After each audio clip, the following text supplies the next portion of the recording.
Everyone, आज हम start करेंगे NCERT class 8 chapter 1 rational number.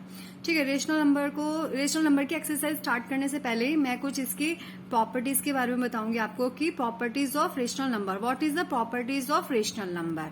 ठीक है, प्रॉपर्टीज ऑफ रेशनल नंबर में जैसे कि हम पढ़ेंगे आज इस वीडियो में हम सिर्फ क्या क्या पढ़ेंगे, closure property, commutative property, associative property, distributive property, reciprocal of a number and additive inverse of a number. ठीक है, मतलब हमें पढ़ना है कि जो रेशनल नंबर में प्रॉपर्टीज होती हैं वो क्या क्या यूज होती हैं, इनका कैसे कैसे यूज होता है। ठीक है, इनको कैसे सॉल्व किया जाता है। तो आज हम स्टार्ट करेंगे। सबसे पहले हमारी जो प्रॉपर्टी होगी वो होगी क्लोजर प्रॉपर्टी। ठीक है, तो सबसे पहले हम पढ़ेंगे क्लोजर प्रॉपर्टी। देखिए क्लोजर प्रॉपर्टी क्या होता है, हम यहाँ पे जो यूज करते हैं ए और बी यूज करते हैं। ठीक है, तो यहाँ पे इसकी जो प्रॉपर्टी है इसमें सबसे पहला रूल्स क्या है कि sum of two rational number is always a rational number. मतलब जब हम दो रेशनल नंबर को ऐड करते हैं, सम करते हैं, तो जो उसका आंसर आएगा वो भी क्या आएगा, रेशनल नंबर आएगा। जैसे कि मान लो आपके पास ए इजगल टू 3/2 है। ठीक है, और बी इजगल टू 4/5 है। ठीक है, अब हम क्या करेंगे, A plus B is equal to C. यहाँ पे जो सी है वो आपका रेशनल नंबर है, मतलब ये दो रेशनल नंबर, इनको जब हम प्लस करेंगे तो आपका जो आने वाला आंसर है वो भी रेशनल नंबर होगा। लाइक देखिए यहाँ पे जैसे कि 3/2 प्लस 4/5 इज इक्वल टू कितना हो गया, 15 प्लस 8/10। तो इसको प्लस करके क्या आएगा, 23/10। तो ये क्या हो गया आपका रेशनल नंबर। ठीक है, इसका दूसरा क्या है, कहता है ये इसमें कि difference of two rational number is always a rational number. मतलब कि जब आपके दो रेशनल नंबर में डिफरेंस होता है तो जो उसका आने वाला प्रोडक्ट है, आने वाला आंसर है, वो भी कैसा आएगा, रेशनल नंबर। जैसे कि वही सेम आप यहाँ पे मतलब ए की वैल्यू 4/5 लिखिए और बी 3/2। ठीक है, यहाँ पे हम इसको सॉल्व करेंगे तो इसका आंसर क्या आएगा, -7/10। इट मीन्स कि ये भी क्या है आपका रेशनल नंबर।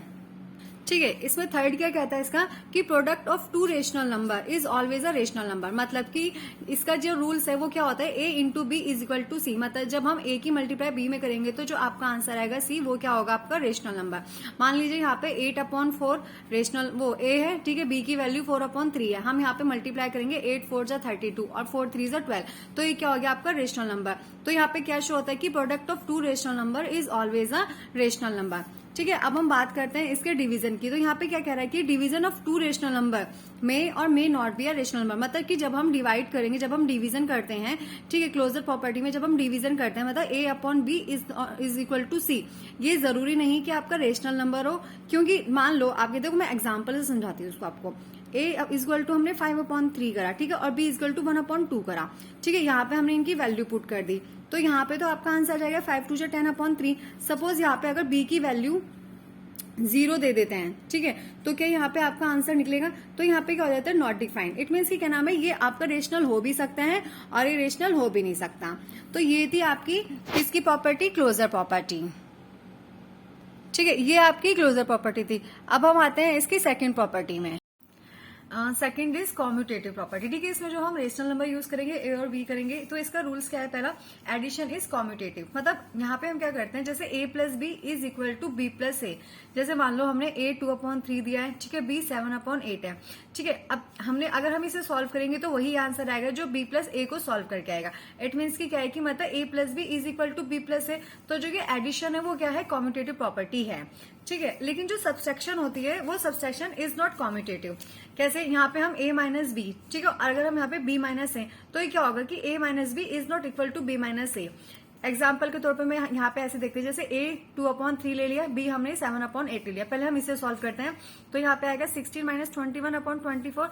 अब हम इसे करेंगे तो इसका आंसर आएगा -5/24।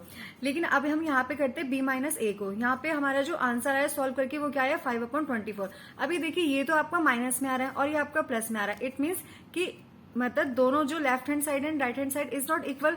तो यहाँ पे क्या हो गया कि सबट्रैक्शन इज नॉट कॉम्यूटेटिव। मतलब कि जो सबट्रैक्शन है हम उसे कॉम्यूटेटिव प्रॉपर्टी में नहीं ला सकते हैं। इसी तरीके से आपका मल्टीप्लीकेशन है, क्या है, मल्टीप्लीकेशन इज कॉम्यूटेटिव, क्योंकि a इंटू बी कर लो या फिर b इंटू ए कर लो, आपका सॉल्व करके जो आंसर आएगा वो सेम आएगा। इसलिए क्या है कि मल्टीप्लीकेशन इज कॉम्यूटेटिव। लेकिन क्या होता है, जिस तरीके से सबट्रैक्शन इज नॉट कॉम्यूटेटिव, इसी तरीके से हमारी डिवीजन भी क्या होता है, कॉम्यूटेटिव नहीं होता। Division is not commutative. ठीक है, वो कैसे, वही मैंने जैसे बताया कि सब्सट्रैक्शन नहीं होता, इसी तरीके से आपका a divided b is not equal to b divided a। क्योंकि अगर हम यहाँ पे सॉल्व करते हैं, ठीक है, ये आपका a हमने 2/3 लिया, b लिया हमने 7/8। ठीक है, इस तरीके से हमने इसकी वैल्यू निकाली, तो a मतलब लेफ्ट हैंड साइड में जो इसकी वैल्यू आएगी 16/21 आएगी।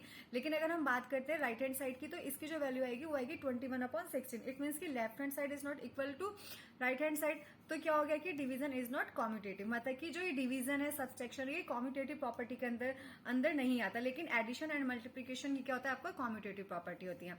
ठीक है, ठीक है। Now come to associative property. इसमें जो हम रेशनल यूज करते हैं वो करते हैं ए बी सी। ठीक है, इसमें सबसे पहले क्या आता है आपका एडिशन इज एसोसिएटिव। ठीक है, अब हम यहाँ पे क्या करेंगे, अगर हमारा ये है, इसका जो बेस होता है वो होता है ए प्लस, फिर bracket B plus C is equal to A plus B plus C. मतलब पहले हम क्या करेंगे कि b प्लस सी को सॉल्व करेंगे, और यहाँ पे हम क्या करेंगे, पहले a प्लस बी को सॉल्व करेंगे। अब चाहे आप इधर से करिए या इधर से करिए, आपका दोनों का आंसर क्या आएगा, सेम आएगा। लेकिन अगर हम बात करते हैं सब्सट्रैक्शन की, तो सब्सट्रैक्शन में दोनों तरफ से आंसर सेम नहीं आता। सेम वही कॉम्यूटेटिव प्रॉपर्टी की तरह है, जैसे कि उसमें एडिशन और मल्टीप्लीकेशन आपका क्या था कि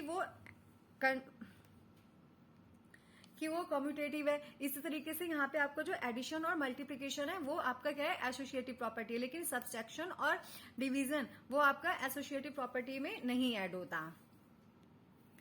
ठीक है, इसकी जो मतलब अब आते हैं हम इसकी लास्ट प्रॉपर्टी में, वो क्या है आपकी distributive property for rational number. ठीक है, इसमें जो हमारा रेशनल यूज होता है वो क्या क्या होता है, ए बी सी। ठीक है, यहाँ पे क्या होता है आपका कि multiplication over addition is distribute, मतलब यहाँ पे आपका मल्टीप्लिकेशन भी होगा और आपका एडिशन भी होगा। ठीक है, अगर आपका ये फॉर्म है, इट मीन्स की डिस्ट्रीब्यूटिव प्रॉपर्टी है। और ठीक है, जैसे कि अगर हम यहाँ पे पहले b प्लस सी को सॉल्व करेंगे, ठीक है, फिर हम उसमें क्या करेंगे, जो आपका आंसर निकल के आएगा उसमें हम a की मल्टीप्लाई कर देंगे। इस तरीके से इधर की साइड अगर हम a इंटू बी करते हैं और प्लस a इंटू सी करते हैं। अब यहाँ पे हमने क्या किया कि इन दोनों को मतलब यहाँ पे हमने a को कॉमन लेकर तभी तो आपकी ये प्रॉपर्टी बनी है। ठीक है, तो सेम यही है, तो इट मीन्स कि आपका जो लेफ्ट हैंड साइड है और राइट हैंड साइड दोनों क्या होगा, इक्वल हो जाएगा। ठीक है, इसी तरीके से आपका मल्टीप्लिकेशन और सब्सट्रैक्शन इज डिस्ट्रीब्यूटिव। ठीक है, यहाँ पे भी सेम वही होगा कि a इंटू बी माइनस सी। अब मैं चाहे इसको ऐसे सॉल्व करूं, चाहे हम इसे ऐसे सॉल्व करें, ये दोनों तरीके से क्या होगा, इक्वली होगा। तो ये भी क्या है, हमारी डिस्ट्रीब्यूटिव प्रॉपर्टी। ठीक है, लेकिन क्या होता है कि जो division over addition is not distributive, मतलब यहाँ पे क्या होता है, हम इसमें डिवाइड भी करें और उसमें हम ऐड भी करें, तो ये क्या होगा कि दोनों तरफ से इक्वल नहीं होगा। इट मीन्स कि जो डिवीजन ओवर एडिशन क्या है वो डिस्ट्रीब्यूट प्रॉपर्टी में नहीं आता। आई होप कि आप लोगों को ये प्रॉपर्टी समझ आ गई हो और आप अच्छे से इसको अप्रिशिएट करें।